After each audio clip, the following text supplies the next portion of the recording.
Sekarang apa makna la ilaha illallah? Para ulama memaknainya dengan dua makna. Yang pertama, la ilaha illallah artinya la ma'buda bihaqqin illallah. Tidak ada yang diibadai dengan benar kecuali hanya Allah. Perlu kita ketahui bahwa kata ilah dalam bahasa Arab, ilahun dalam bahasa Arab itu artinya adalah al-ma'budu bihaq. Salatullah, salamullah ala al-hadi Rasulillah. Assalamualaikum warahmatullahi wabarakatuh. Alhamdulillahi rabbil alamin. Wassalatu wassalamu ala sayyidina wa maulana Muhammadin wa ala alihi wa ashabihi tayyibin tahirin. Allahumma la sahla illa ma ja'altahu sahla wa anta taj'alul hazna idha syi'ta sahla. Allahumma arzuqna al-ikhlasa fi niyyati wal qawli wal amal wa ba'du. Ila nabiyil mustafa sallallahu alaihi wasallam wa ikhwanihi minal anbiya'i wal mursalin wa syuhada'i was salihin, khususan ila sultanil awliya Syekh Abdul Qadir Al-Jilani wa Syekh Ahmad Ar-Rifa'i wa Syekh Bahaiddin Naqsyabandi wa Syekhina Abdullah Al-Harari wa ila muassisi jam'iyyati Nahdlatul Ulama Syekh Muhammad Hashim Ash'ari wa Syekh Bisri Sansuri wa Syekh Abdul Wahab Hasbuh wa ila arwahi jami'i ahli al-qubur minal muslimin wal muslimat wal mu'minin wal mu'minat min masyariqil ardi ila magharibiha, khususan ila arwahi abaina wa ummahatina wa ajdadina wa jaddatina wa masyayikhina wa masyayikhi masyayikhina. Al-Fatihah. A'udzu billahi minasy syaithanir rajim. Bismillahirrahmanirrahim. Alhamdulillahi rabbil alamin. Ar-Rahmanir Rahim. Maliki yaumiddin. Iyyaka na'budu wa iyyaka nasta'in. Ihdinas siratal mustaqim. Siratal ladzina an'amta 'alaihim ghairil maghdubi 'alaihim waladdallin. Amin. Hadirin hadirat kaum muslimin muslimat, pemirsa rahimakumullah. Alhamdulillah, puji syukur marilah kita sampaikan kepada Allah Subhanahu wa ta'ala. Di pagi hari ini Allah Subhanahu wa ta'ala kembali mengumpulkan kita dalam majelis yang mulia, yaitu majelis ilmu. Semoga Allah Subhanahu wa ta'ala menetapkan taufiknya kepada kita semuanya, sehingga kita terus bisa menghadiri majelis ilmu berikutnya, sehingga kita mendapatkan pemahaman terhadap ilmu-ilmu agama dan hidup kita bisa tertuntun dengan baik, sehingga kita mendapatkan keselamatan dan kebahagiaan fil akhirah. Amin ya rabbal alamin. Salawat dan salam semoga tetap terlimpahkan kepada Nabi Agung Nabi Muhammad sallallahu alaihi wasallam, para sahabatnya, keluarganya, serta seluruh umat Islam yang mengikuti beliau ila yaumil qiyamah.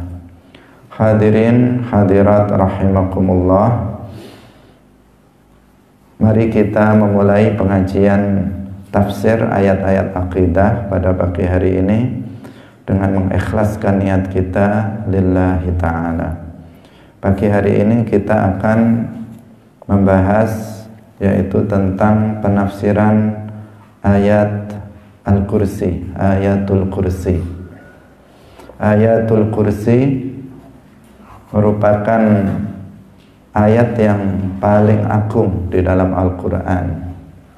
Ayat yang merupakan Sayyidatu Ayil Quran, pemimpin dari penghulu dari ayat-ayat yang ada di dalam Al-Quran. Banyak sekali fadilah atau keutamaan membaca dari ayat kursi ini. Di antaranya apabila kita membacanya di malam hari atau pada pagi hari, maka Allah Subhanahu wa ta'ala itu akan menjaga kita dari segala gangguan makhluk, gangguan jin dan seterusnya.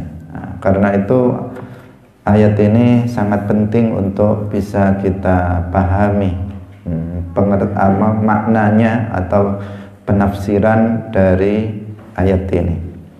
Keagungan dari Ayatul Kursi itu diantaranya karena memang isinya itu berisi tentang permasalahan-permasalahan akidah, penjelasan tentang sifat-sifat Allah Subhanahu wa ta'ala, sehingga menjadikan ayat ini menjadi ayat yang paling agung di dalam Al-Quran. Hadirin rahimakumullah, Ayatul Kursi berbunyi, Allah Subhanahu wa ta'ala berfirman, Allahu la ilaha illa huwal hayyul qayyum la ta'khudhuhu sinatun wa la naum lahu ma fis samawati wa ma fil ard man dhal ladzi yashfa'u 'indahu illa bi idhnihi ya'lamu ma baina aydihim wa ma khalfahum wa la yuhituna bi syai'in min 'ilmihi illa bima syaa' wasi'a kursiyyuhu as-samawati wal ard wa la ya'uduhu hifdhuhuma wa huwal 'aliyyul 'azim. Nah, ini yang disebut dengan Ayatul Kursi. Ayatul Kursi disebut dengan Ayatul Kursi karena memang dalam bacaan tadi, di antara bacaannya adalah wasi'a kursiyyuhus samawati wal ard. Ini salah satu sebab kenapa ayat ini disebut sebagai Ayatul Kursi. Hadirin rahimakumullah, dalam ayat yang di awal ayat Allah Subhanahu wa ta'ala berfirman, Allahu la ilaha illahu. Kalimat la ilaha illallah ini disebut sebagai kalimatut tauhid atau kalimatut tahlil. Diawali dengan Allah, yang ini merupakan lafzul jalalah, Allah. Lafaz ini sudah kita jelaskan dalam penafsiran suratul Fatihah bahwa Allah atau lafzul jalalah Allah ini adalah ismun lidzati al-muqaddas al-mustahiq lil ibadah. Zat atau nama bagi zat yang maha suci dari menyerupai makhluknya, yang berhak untuk diibadai, yang berhak untuk disembah. Ini makna dari Allah, dan dia adalah ismun jamid, bukan ismun mustaq dari kata yang lain, bukan dari kata ilah yang ditambah dengan al. Ini menurut pendapat yang kuat. Ini tidak kita ulang penjelasannya karena sudah kita jelaskan sebelumnya. Allah adalah zat satu-satunya yang disembah dengan hak, karena dia adalah Al-Khaliq, karena dia adalah pencipta dari alam semesta ini. La ilaha illahu huwa, itu dhamir yang kembali kepada Allah. Dhamir huwa di sini bukan nama Allah. Huwa itu bukan nama Allah, tetapi dhamir yang kembali kepada lafzul jalalah Allah yang telah disebutkan sebelum kalimatut tauhid. Allahu la ilaha illa huwa. Karena ada sebagian yang mengatakan huwa itu adalah nama Allah, sehingga ketika berzikir dia berzikirnya dengan Yahu, Yahu, Yahu gitu. Nah, karena menganggap huwa itu sebagai nama Allah. Padahal huwa di situ dhamir yang dalam ayat kursi ini kembali kepada lafzul jalalah Allah yang disebutkan sebelum la ilaha illa huwa. Hadirin rahimakumullah. Kalimatut tauhid atau kalimatut tahlil la ilaha illallah ini merupakan ajaran yang telah diajarkan oleh semua para nabi, mulai dari nabi yang pertama, Nabi Adam alaihissalam, sampai dengan nabi yang terakhir, yaitu Nabi Muhammad sallallahu alaihi wasallam. Bahkan kalimat ini merupakan kalimat yang paling mulia, zikir yang paling mulia yang diucapkan dan diajarkan oleh seluruh para nabi. Yang diajarkan oleh Nabi Adam, la ilaha illallah. Yang diajarkan oleh Nabi Nuh juga sama, la ilaha illallah. Yang diajarkan Nabi Musa juga sama, la ilaha illallah. Nabi Ibrahim, Nabi Musa, Nabi Isa, sampai dengan Nabi kita Nabi Muhammad sallallahu alaihi wasallam, semuanya menyerukan kepada manusia, ayyuhan nas, wahai manusia, qulu la ilaha illallah. Semuanya seperti itu.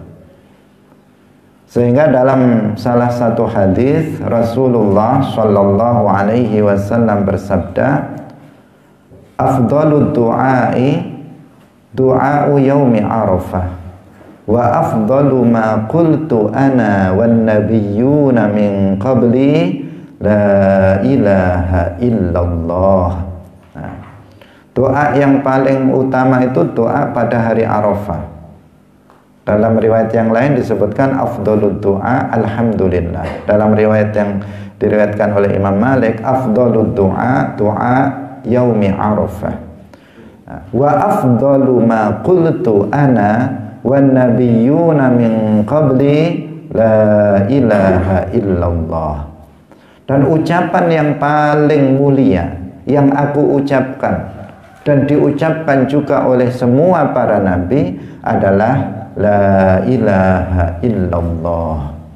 Nah, hadirin hadirat yang dirahmati oleh Allah Subhanahu wa ta'ala. Jadi semua para nabi itu yang diajarkan kalimatut tauhid, itu yang menyatukan semuanya, semua umat Islam. Dari mulai zaman Nabi Adam sampai Nabi Muhammad itu disatukan dengan la ilaha illallah. Bahwasanya semuanya itu beribadah hanya kepada Allah Subhanahu wa ta'ala. Sekarang apa makna la ilaha illallah? Para ulama memaknainya dengan dua makna. Yang pertama, la ilaha illallah artinya la ma'buda bihaqqin illallah. Tidak ada yang diibadai dengan benar kecuali hanya Allah. Perlu kita ketahui bahwa kata ilah dalam bahasa Arab, ilahun dalam bahasa Arab itu artinya adalah al-ma'budu bihaq, yang disembah dengan benar. Itu makna al-ilah. Sehingga kalau dimutlakkan lafaz ini, ketika dimutlakkan, artinya tidak diidhofahkan, tidak disandarkan pada lafaz lain, hanya dikatakan ilah begitu saja, maka yang dimaksud adalah Allah. Karena makna ilah itu artinya yang disembah dengan hak, dan yang disembah dengan hak itu adalah Allah. Sehingga ketika kita mengatakan ilah, maka yang dimaksud siapa? Allah. Tetapi kalau misalnya diidhofahkan kepada lafaz yang lain, diidhofahkan kepada yang lafaz yang lain, misalnya dikatakan ilahul musyrikin, ilahul kuffari misalnya, maka di sini menjadi berubah. Ilahul musyrikin artinya sesuatu yang disembah oleh orang musyrik, yaitu berhala, setan, iblis, itu adalah ilahul musyrikin, ilahul kuffar. Tetapi ketika dimutlakkan kata ilah, maka yang dimaksud di situ adalah al-ma'budu bihaq, zat yang disembah dengan hak. Maka ketika kata ini diletakkan dalam kalimat tauhid la ilaha illallah, maka maknanya adalah la ma'buda bihaqqin illallah. Ilah, ma'bud bihaq, la di depannya la ma'buda bihaqqin illallah. Tidak ada yang diibadai, yang disembah dengan hak, dengan benar selain hanya Allah Subhanahu wa ta'ala. Jika ada sesuatu selain Allah yang disembah oleh orang-orang musyrik, maka ini adalah sesembahan yang batil. Matahari disembah oleh sebagian orang musyrik, maka matahari ini adalah ma'bud bi ghairi haq bil batil, disembah dengan batil, disembah tanpa hak. Berhala disembah oleh sebagian orang musyrik, maka berhala ini adalah ma'budun bi ghairi haq bil batil. Dia disembah dengan batil. Ada iblis, setan, batu besar atau pohon besar disembah oleh sebagian orang, maka makhluk-makhluk ini, sesembahan ini adalah sesembahan yang batil, sesembahan yang disembah bil batil. Sesembahan yang hak itu hanyalah Allah Subhanahu wa ta'ala. Hadirin hadirat rahimakumullah. Kenapa hanya Allah yang berhak disembah? Kenapa hanya Allah yang disembah bihaq? Hanya Allah yang disembah dengan benar, sementara selain Allah itu adalah sesembahan yang batil. Kenapa? Karena hanya Allah al-Khaliq, sementara segala sesuatu selain Allah itu makhluk, sama dengan kita makhluk. Maka makhluk tidak menyembah makhluk, makhluk tidak menyembah makhluk. Yang layak untuk disembah, yang berhak untuk disembah adalah pencipta makhluk, yaitu Al-Khaliq, Allah Subhanahu wa ta'ala. Kenapa kita tidak menyembah matahari? Karena matahari makhluk. Kenapa kita tidak menyembah setan, iblis? Karena mereka makhluk dan kita juga makhluk. Masa kita sebagai makhluk menyembah makhluk? Yang layak untuk disembah siapa? Al-Khaliq, yaitu Allah Subhanahu wa ta'ala. Matahari jelas dia makhluk. Dari mana kita mengetahui bahwa matahari itu makhluk bukan Khaliq?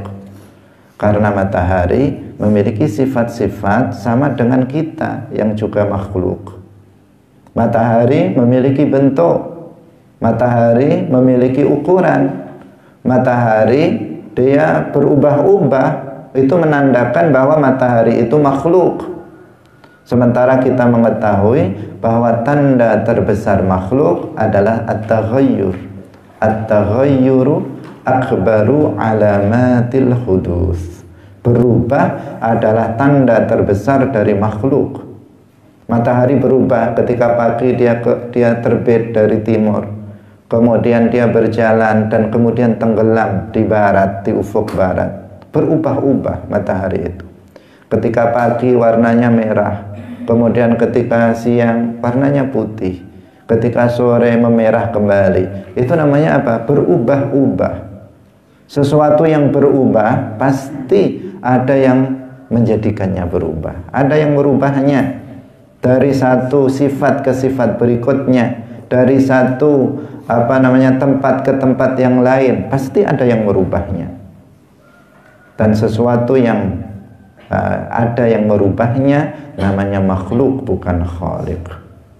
Matahari memiliki bentuk, bentuknya bulat, memiliki ukuran. Sesuatu yang memiliki bentuk dan ukuran pasti membutuhkan kepada yang lain yang menjadikannya pada bentuk dan ukuran itu. Karena sesuatu itu tidak menciptakan ukurannya sendiri, tidak menciptakan bentuknya sendiri. Seperti kita memiliki bentuk, memiliki ukuran. Apakah kita sendiri yang menciptakan bentuk dan ukuran kita? Tidak, bukan kita. Kita sangat tahu bahwa bukan kita yang menciptakan bentuk dan ukuran yang ada pada diri kita, tetapi Allah Subhanahu wa ta'ala yang telah menciptakannya. Maka matahari tidak layak untuk disembah, bulan tidak layak untuk disembah. Sesuatu selain Allah, semuanya makhluk, semuanya tidak layak untuk disembah. Hanya Allah Subhanahu wa ta'ala yang layak untuk disembah, yang layak untuk diibadahi. Karena itu kemarin dalam suratul Fatihah Allah berfirman, iyyaka na'budu, hanya kepada Allah kita beribadah, karena memang hanya Allah yang berhak untuk diibadahi. Hadirin hadirat kaum muslimin muslimat rahimakumullah.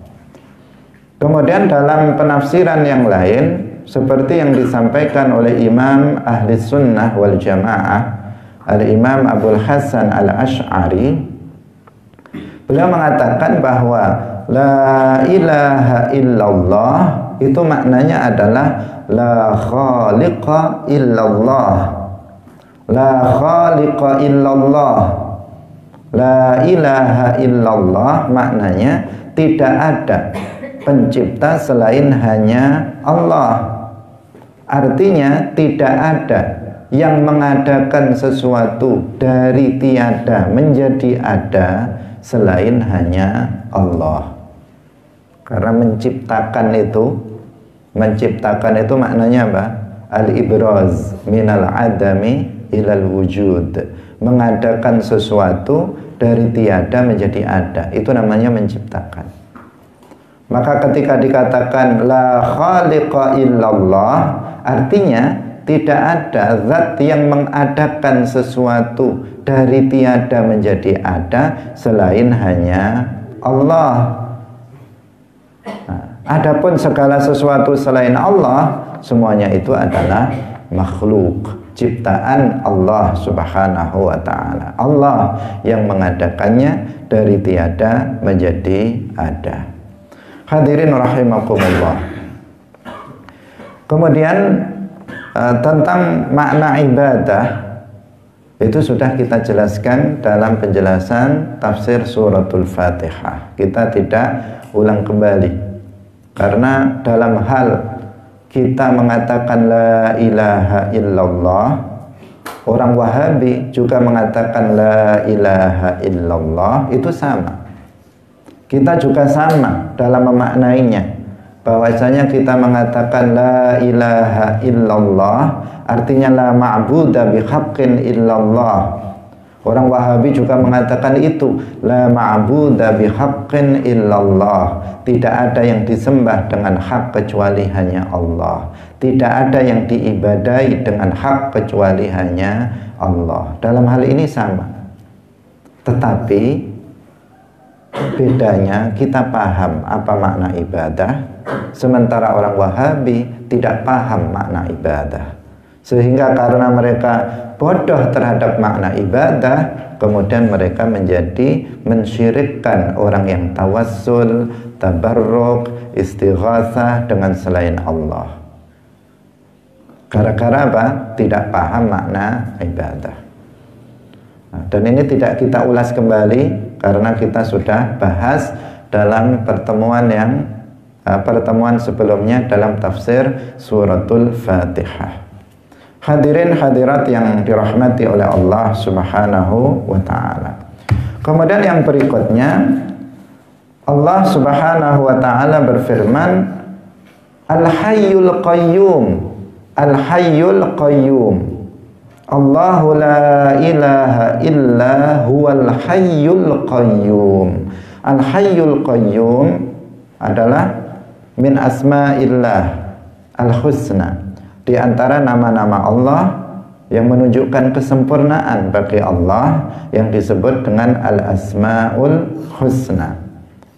Al-Hayyu artinya adalah zat yang disifati atau yang bersifatan dengan sifat hidup yang azali dan abadi, tanpa permulaan, tanpa penghabisan. Berbeda dengan hidup kita. Al-muttasifu bil hayatil azaliyatil abadiyah, laisa kahayatina, tidak seperti hidup kita. Hidup kita, hidup makhluk itu hadisah, hayatuna hadisah, berpermulaan dan berpenghabisan, berubah-ubah. Itu hidupnya makhluk, hidupnya kita manusia, seperti itu. Sementara hidupnya Allah Subhanahu wa ta'ala itu azaliyatun abadiyatun. Azaliyatun tidak berpermulaan, abadiyatun tidak berpenghabisan. Itu hidupnya Allah. Hidupnya Allah tidak membutuhkan kepada alat-alat, sebagaimana hidupnya kita itu membutuhkan kepada piranti-piranti atau alat-alat kehidupan. Kita untuk hidup membutuhkan kepada ruh. Jika ruh telah meninggalkan, telah dicabut oleh malaikat Azrail, maka mati seseorang itu. Hidupnya seseorang itu membutuhkan darah. Jika darahnya itu habis atau darahnya itu kena virus, berpenyakitan, rusak, jika darahnya terlalu tinggi atau terlalu rendah, seseorang bisa mati karenanya, disebabkan oleh itu. Hidup kita membutuhkan daging. Jika dagingnya sudah tua, rusak. Kalau sudah tua kemudian rusak, kemudian apa? Habis, rusak, mati seseorang itu. Hidup kita membutuhkan tulang. Jika tulangnya sudah keropos semua, udah tanda-tanda akan mati dan seterusnya. Hadirin hadirat yang dirahmati oleh Allah. Karena hidup manusia membutuhkan piranti-piranti itu, alat-alat itu, maka hidupnya manusia itu tidak akan abadi. Sementara hidupnya Allah azaliyatun abadiyatun. Hidupnya Allah tidak membutuhkan kepada alat-alat, tidak membutuhkan kepada ruh, tidak membutuhkan kepada daging, tidak membutuhkan kepada darah, tidak membutuhkan kepada tulang. Maka hidupnya Allah Subhanahu wa ta'ala itu abadi, tidak akan rusak, tidak akan punah. Allah Subhanahu wa ta'ala hidup selamanya, tidak akan berpenghabisan. Itu makna Al-Hayyu. Hadirin hadirat rahimakumullah. Kemudian Al-Qayyum. Al-Qayyum artinya adalah zat. Di sini para ulama memaknainya dengan dua makna.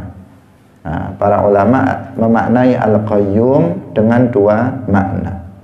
Makna yang pertama, Al-Qayyum adalah zat yang abadi, zat yang tidak berubah. Itu menurut penafsiran pertama dari sebagian para ulama. Zat yang abadi, yang tidak akan berubah. Nah, sementara sebagian ulama yang lainnya mengatakan bahwa Al-Qayyum itu adalah zat yang mengatur urusan makhluknya, zat yang mengatur urusan makhluk. Itu makna Al-Qayyum. Ini penafsiran dari para ulama. Ada lagi sebagian ulama yang memaknainya dengan Al-Qayyum itu maknanya zat yang tidak membutuhkan kepada makhluknya. Hadirin hadirat rahimakumullah. Kita lanjutkan kembali. La ta'khudhuhu sinatun wala naum. La ta'khudhuhu sinatun wala naum. Allah Subhanahu wa ta'ala itu tidak dikenai oleh ngantuk dan juga tidak dikenai oleh tidur. Allah itu tidak ngantuk, Allah itu tidak tidur. Apa bedanya tidur sama ngantuk? Apa bedanya tidur sama ngantuk? Biar tahu kalian ini sedang tidur atau sedang ngantuk. Nah, karena terkadang kalau ngaji itu penyakitnya adalah ngantuk, bahkan ada yang sampai tidur. Tidur lebih baik daripada ngantuk. Kalau ngantuk bahaya. Nah, kenapa? Karena bedanya ngantuk itu dia masih mendengar, masih mendengar. Kalau ada orang berkata di dekatnya, itu dia masih mendengar. Tetapi apa? Dia sudah tidak bisa memahami apa yang diucapkan oleh orang di dekatnya. Itu namanya ngantuk. Jadi misalnya ngantuk ketika mendengarkan pengajian, dia masih dengar yang apa? Ustadz yang ngisi itu yang sedang menjelaskan itu dia dengar. Tetapi ditanya apa tadi yang dikatakan, apa yang dijelaskan, sama sekali nggak tahu. Entah apa tadi. Dia nggak tahu. Itu namanya ngantuk, masih dengar. Nah ini bisa berpotensi salah paham terhadap apa yang dijelaskan oleh sang guru. Nah, sementara kalau tidur itu nggak dengar apa yang ada didengar yang di dekatnya, orang berbicara di dekatnya, dia sudah nggak mendengar sama sekali. Nah, itu kalau tidur.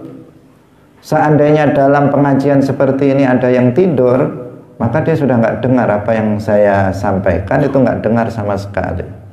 Aman, tetapi nggak dapat ilmu sama sekali dari pengajian yang dia ikuti. Meskipun lumayan dia masih mau hadir dalam majelis ilmu. Hadirin hadirat rahimakumullah. Karena itu dalam pengajian jangan tidur, jangan ngantuk, karena seseorang nggak akan mendapatkan faidah yang lebih, faidah yang banyak dari pengajian yang disampaikan. Hadirin hadirat rahimakumullah. Jadi orang yang tidur itu hilangnya akalnya itu hilang, sudah nggak bisa berpikir, dan dia juga tidak mendengar perkataan orang yang di sekitarnya. Kalau ngantuk itu masih mendengar perkataan orang yang di sekitarnya, tetapi dia tidak bisa memahaminya, perkataan orang tersebut yang ada di dekatnya. Itu bedanya apa? Ngantuk sama tidur. Dan Allah Subhanahu wa ta'ala itu la ta'khudhuhu sinatun wala naum. Allah itu nggak ngantuk juga nggak tidur. Kalau kita semuanya yang ngantuk juga tidur. Manusia semuanya makhluk itu terkena ngantuk juga terkena tidur. Nah, tetapi hendaknya kita ini menempatkan ngantuk dan tidur itu diatur di tempat yang pas dan di waktu yang pas. Nah, kenapa? Karena di sini hubungannya adalah dengan gangguan dari setan. Gangguan dari setan yang ketika seseorang itu melakukan kebaikan, sering sekali seseorang itu tertimpa penyakit ngantuk. Tetapi sebaliknya, ini sebagai bukti bahwa ini ada unsur gangguan setan. Terbukti ketika seseorang itu misalnya bermain HP, SMS-an atau chattingan, atau misalnya dia nonton film dan sebagainya, maka ngantuk itu kok nggak ada. Ngantuk itu seakan-akan hilang jauh dari dekat kita. Tetapi ketika seseorang itu misalnya hadir dalam pengajian seperti ini, hampir semuanya ngantuk. Artinya ngantuk itu cepat sekali datang. Kemudian yang kedua, ketika kita membaca kitab, ketika kita membaca Al-Quran, itu juga cepat sekali ngantuk. Dapat satu halaman sudah ngantuk. Jadi seakan-akan kayak obat ngantuk aja ya, untuk menidurkan, menidurkan seseorang itu dengan cara membaca Al-Quran, membaca kitab, seakan-akan seperti itu. Nah, ini menunjukkan apa? Bahwa di sini ada unsur gangguan setan di sini. Karena itu kita harus mewaspadainya. Mewaspadainya itu harus dilawan. Harus dilawan. Ini ganti tema, tapi penting ya. Jadi harus dilawan. Kalau nggak dilawan, ya memang ngantuk. Setiap hari ngantuk. Makanya kita melihat siapa yang hari ini ngantuk, besok ngantuk lagi. Yang besok ngantuk, besoknya juga ngantuk lagi. Yang hari ini tidur, besok juga tidur lagi. Kenapa? Karena dia memperturutkan hawa nafsu dan mengikuti apa kata setan. Itu. Karena itu menjadi kebiasaan. Siapa yang biasanya waktu pengajian tidur, maka dia akan selalu tidur. Siapa yang biasanya ngantuk dalam pengajian, dia juga ngantuk terus dalam pengajian. Tapi siapa yang biasa dilawan setan itu, kalau dia ngantuk maka dia berusaha bagaimana tidak ngantuk dengan cara berwudu, dengan cara berdiri dan sebagainya, maka setan dia tidak akan mengganggunya lagi pada kesempatan berikutnya ketika mereka sudah terkalahkan. Hadirin hadirat rahimakumullah. Allah Subhanahu wa taala itu tidak ngantuk juga tidak tidur. Nah, ini apa namanya? Makna dari ayat la ta'khudhuhu sinatun wala naum. Kemudian lahu ma fis samawati wa ma fil ard. Lahu ma fis samawati wa ma fil ard. Milik Allah segala sesuatu yang ada di langit dan segala sesuatu yang ada di bumi. Artinya Allah itu pemilik alam semesta ini. Bumi dengan segala isinya, langit dengan segala isinya, semuanya adalah milik Allah. Karena memang Allah yang menciptakannya. Allah yang menciptakannya, Allah yang mengadakannya dari tiada menjadi ada, maka secara otomatis semuanya ini adalah milik Allah. Ma fis samawat, apa yang ada di langit. Ada para malaikat yang tinggal di langit yang jumlahnya hanya Allah yang mengetahuinya. Di langit ada apa? Di sana ada Al-Lauhul Mahfuz, di sana ada Baitul Ma'mur, di sana ada Al-Kursi, di sana ada Al-Qalamul A'la, di atas langit ketujuh ada Al-Jannah, surga.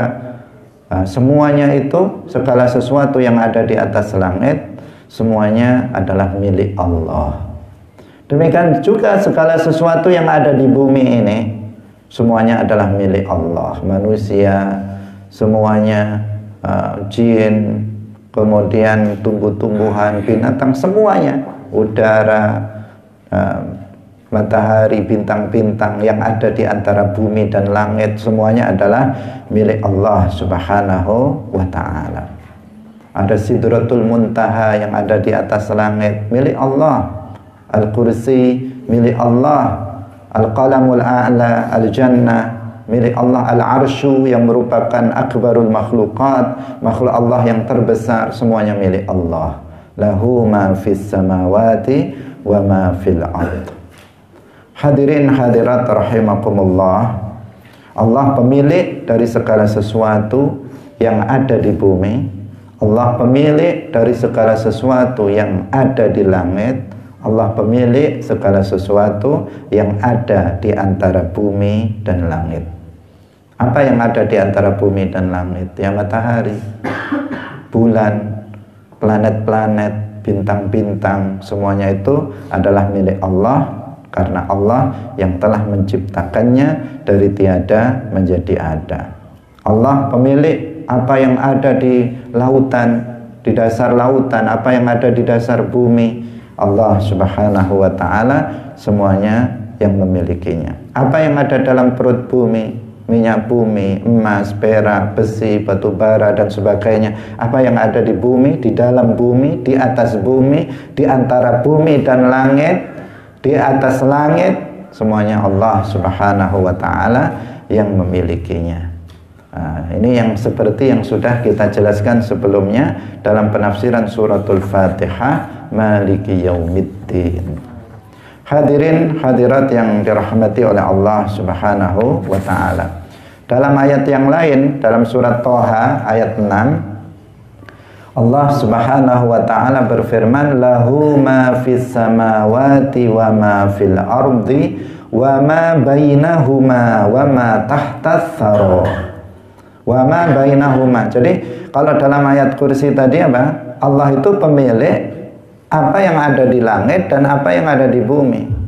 Di sini dijelaskan lagi, dirinci lagi bahwa Allah juga pemilik apa-apa yang ada di antara bumi dan langit, dan Allah juga pemilik ma tahtas thara, yaitu yang ada di bawah bumi. Semuanya Allah subhanahu wa ta'ala yang memilikinya. Pemiliknya adalah Allah subhanahu wa ta'ala, karena Allah penciptanya.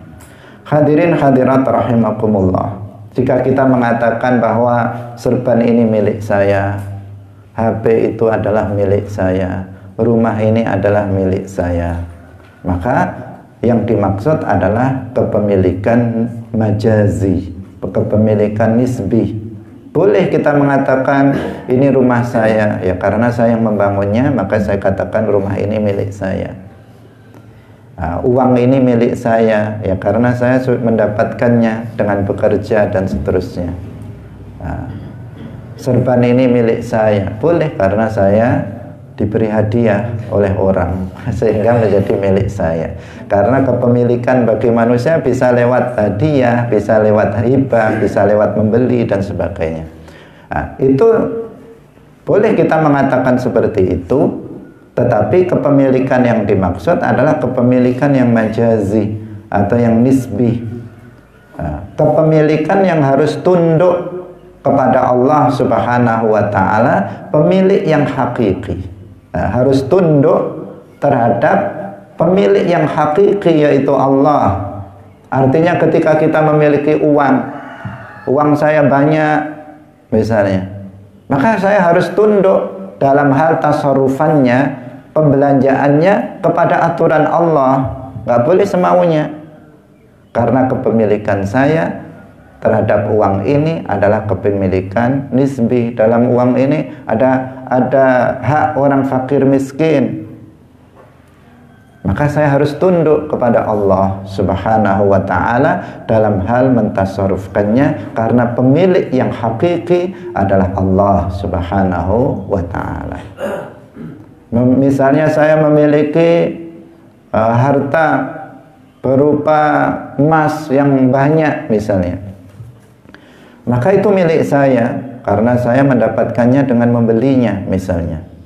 Maka di sini saya harus tunduk kepada pemilik yang hakiki, yaitu Allah, dalam hal bahwa saya harus mengeluarkan zakatnya, bahwasanya harus mentasarrufkannya tidak untuk maksiat dan seterusnya. Itu namanya apa? Kepemilikan yang nisbi atau majazi. Allah subhanahu wa ta'ala pemilik yang hakiki, pemilik yang sebenarnya dari alam semesta ini. Nah, bukan berarti nggak ada kepemilikan nisbi itu. Kepemilikan nisbi itu ada. Dan itu diakui dalam agama, dalam syarak. Jangan sampai seseorang kemudian mencuri atas nama mengambil milik Allah. Misalnya, kok kamu ambil uang saya? Enggak, saya nggak ngambil uang kamu, saya ngambil milik Allah. Nah, ini repot ini. Nah, jadi kepemilikan nisbi atau kepemilikan majazi untuk manusia itu ada dan diakui dalam agama. Diakui dalam agama. Nah, karena itu harus hati-hati dalam memahami ini. Bahwasanya Allah Subhanahu wa ta'ala memang pemilik hakiki dari alam semesta ini, tetapi manusia diberi kepemilikan nisbi atau majazi, kepemilikan yang harus tunduk terhadap sang pemilik hakikinya, yaitu Allah Subhanahu wa ta'ala. Hadirin hadirat rahimakumullah. Man dzalladzi yashfa'u 'indahu illa biiznih. Ayat berikutnya atau bacaan berikutnya, karena ini semuanya satu ayat ya. Ayatul Kursi satu ayat dalam surat Al-Baqarah. Nah, yang berikutnya man dzalladzi yashfa'u 'indahu illa biiznih. Ayat ini menjelaskan bahwa tidak ada yang dapat memberikan syafaat tanpa seizin Allah, illa biiznih. Maksudnya bagaimana? Di sini masalah syafaat. Bahwasanya orang yang bisa memberikan syafaat adalah orang yang dikehendaki oleh Allah untuk bisa memberikan syafaat.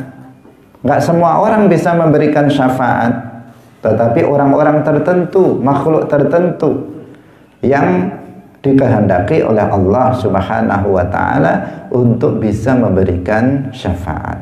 Siapa mereka? Seperti para nabi, mereka bisa memberikan syafaat. Seperti para malaikat, mereka juga bisa memberikan syafaat. Seperti para aulia, para wali, mereka juga bisa memberikan syafaat. Seperti siapa lagi? Al-ulama al-amilun bi'ilmihim, seperti para ulama yang mengamalkan ilmu mereka, itu juga bisa memberikan syafaat. Tidak semua orang memberikan syafaat. Para pendosa, para pelaku dosa besar dari umat Islam, mereka nggak bisa memberikan syafaat, tetapi mereka yang membutuhkan kepada syafaat. Apa itu syafaat?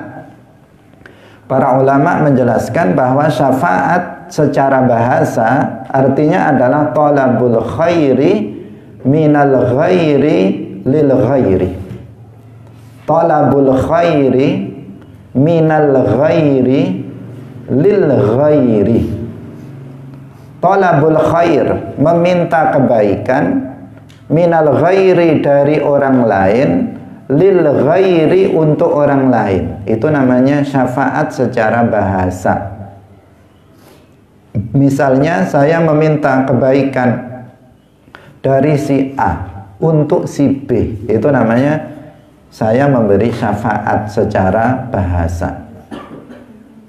Misalnya si B ini orangnya miskin, miskinnya miskin sekali, misalnya miskinnya miskin sekali, sehingga buktinya apa? Hutangnya sudah nelecek di mana-mana. Sama orang ini punya hutang, sama orang ini punya hutang, sama orang itu punya hutang.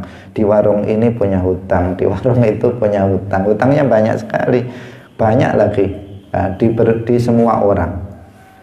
Sehingga orang menjadi tahu orang ini kalau ngutang sulit bayarnya karena miskin, karena sudah parah kondisinya.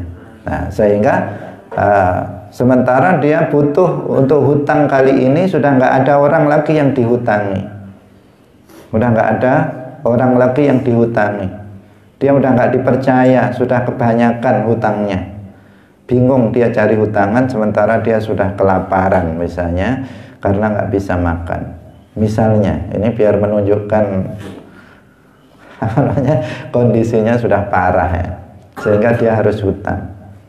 Nah, kemudian kalau dia hutang kepada si A, si B ini hutang kepada si A, jelasnya ditolak. Hutangnya aja udah banyak kepada si A, belum dibayar lagi, sudah lama.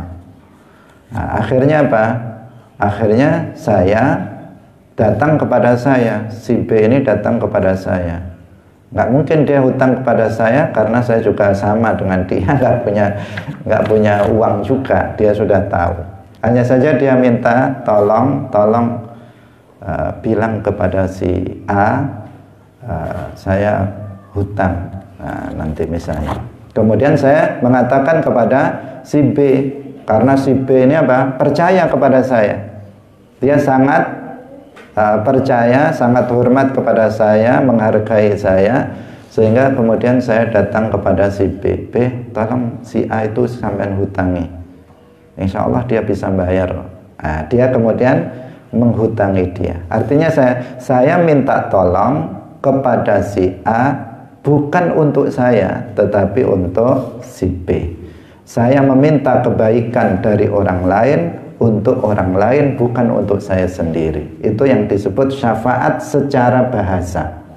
Syafaat secara bahasa. Nah, sementara secara istilah syafaat ini adalah ayat tuluba asyufa'a, yaitu orang-orang yang memberi syafaat dari para nabi, para wali, para malaikat, isqatul iqab, meminta digugurkannya siksa minallah, dari Allah, li ahlil kabairi minal muslimin, untuk para pelaku dosa besar dari umat Islam. Itu yang disebut apa? Syafaat, yaitu ayat tuluba asyufa'a'u isqatul iqabi minallahi li ahlil kabairi minal muslimin. Nah, sekarang kita gambarkan. Di sini berarti yang pertama ada Allah, pemberi Allah itu yang menggugurkan azab. Kemudian ada syufa'a, para nabi, para malaikat, para wali, para ulama. Kemudian ada satu sisi ahlul kabair minal muslimin, pelaku dosa besar dari umat Islam yang mati belum taubat. Pelaku dosa besar dari umat Islam yang mati belum bertaubat, mereka apa? Yastahiqunal azab, mereka berhak untuk mendapatkan azab di neraka. Jika Allah tidak mengampuni dosa-dosa mereka, maka tempat mereka itu adalah diazab dulu di dalam neraka. Itu untuk ahlul kabair minal muslimin, yang tidak diampuni dosa-dosanya oleh Allah. Kemudian para nabi sebagai pemberi syafaat, misalnya ini gambarannya. Para nabi pemberi syafaat, misalnya Nabi Muhammad pemberi syafaat, beliau meminta kepada Allah, untuk siapa? Untuk mereka para pelaku dosa besar, bukan untuk nabi, tetapi meminta kepada Allah untuk orang lain, yaitu umatnya yang melakukan dosa besar, mati belum bertaubat. Meminta apa? Meminta agar digugurkan azabnya, agar orang ini tidak disiksa di dalam neraka. Itulah yang disebut dengan syafaat. Bisa dipahami? Jadi ada si fulan atau si A misalnya, dia mati dalam keadaan banyak sekali dosanya, banyak kewajiban yang ditinggalkannya, banyak maksiat yang dikerjakannya. Tetapi si A ini adalah orang yang mencintai Nabi. Dengan bukti dia sudah belajar ilmu agama dengan benar, dan sudah belajar ilmu agama dan benar, bahkan dia juga ikut berjuang. Tetapi dia masih kalah dengan hawa nafsunya, sehingga ilmu yang dilakukan, yang didapatkannya tidak diamalkannya. Tetapi dia betul-betul berkorban, berjuang demi agama dan seterusnya. Artinya dia mencintai Rasulullah Shallallahu Alaihi Wasallam. Ini misalnya. Tapi dia ketika mati dalam keadaan dia pelaku dosa besar. Nah, artinya jika Allah tidak mengampuninya di akhirat, dia akan masuk ke dalam neraka. Kemudian Rasulullah Shallallahu Alaihi Wasallam meminta kepada Allah, ya Allah, gugurkanlah azab dari orang ini. Maka kemudian dia nggak jadi, yang harusnya masuk neraka nggak jadi masuk neraka. Berarti dia namanya apa? Mendapatkan syafaat dari Rasulullah. Nah, bisa dipahami ya gambaran dari syafaat. Syafaat uzma, yaitu syafaat yang diberikan Rasulullah untuk seluruh umat Islam nanti pada ketika di mahsyar, ketika matahari didekatkan sehingga manusia itu tidak tahan dengan terik panasnya matahari. Di saat mereka meminta syafaat kepada para nabi sebelumnya nggak bisa, kemudian Rasulullah berdoa kepada Allah, ya Allah, lepaskanlah mereka dari panasnya terik matahari. Maka kemudian mereka menjadi lepas dari panasnya terik matahari. Ini namanya apa? Syafaat. Meminta, orang yang memberi syafaat meminta kepada Allah agar digugurkan azab untuk mereka para pelaku dosa besar. Hadirin hadirat rahimakumullah, tentang permasalahan ini insya Allah akan kita lanjutkan, yaitu tentang masalah syafaat dalam pertemuan berikutnya karena waktu sudah habis. Semoga bermanfaat. Barakallahu fikum, wallahu muwaffiq ila aqwamit thoriq. Wassalamualaikum warahmatullahi wabarakatuh. Salamullah ala al-hadi Rasulillah.